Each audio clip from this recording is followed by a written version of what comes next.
Naalala niyo to si tatay na nagnakaw ng bigas para sa kanyang pamilya. Inaresto agad siya. Heto naman si lola nagnakaw ng gatas sa grocery store. Inaresto agad siya. Heto naman si lolo na marangal nagtitinda kinumpis yung kanyang mga tinda. Hindi ko sinasabi na maganda yung magnakaw. Pangit ang magnakaw, maliit man o malaki. Pero bakit napakadali at napakabilis na ulihin yung maliliit na tao na barya-barya lang din naman yung kinukuha?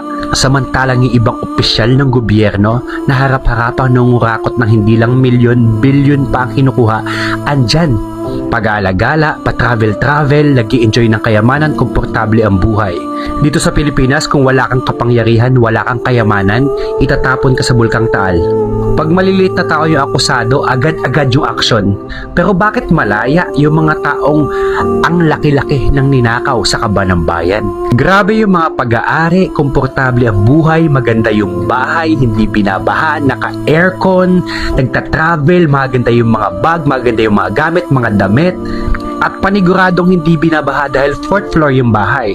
Nakakainis sa nakakagalit na habang nag-i-enjoy at naglulustay kayo ng perang hindi nyo pinaghirapan, yung mga ordinaryong taong araw-araw nakikipaglaban sa buhay, nagtatrabaho, sinusuong yung ulan, baha, traffic, na napakaliit ng sahod at babawasan pa ng tax na mapupunta sa mga kurakot na opisyalis at gagasusin nyo sa buhay ninyo. That's not fair. Kasi kaming mahihirap, lalo kaming humihirap eh. Andito kami, andyan kayo, lalo pa kayong umaangat. At habang nakikita nyo umaangat kayo, ang dami nyong tinatapakang mahihirap. Kaya wag tayong titigilan. Nakikita ko yung boses ng mga kabataan ng Gen Z ng mamayang Filipino na hindi bulag at hindi tanga. Hanggat walang nananagot sa inyo, yung mga boses na maliliit na to, patuloy na i-hunt kayo.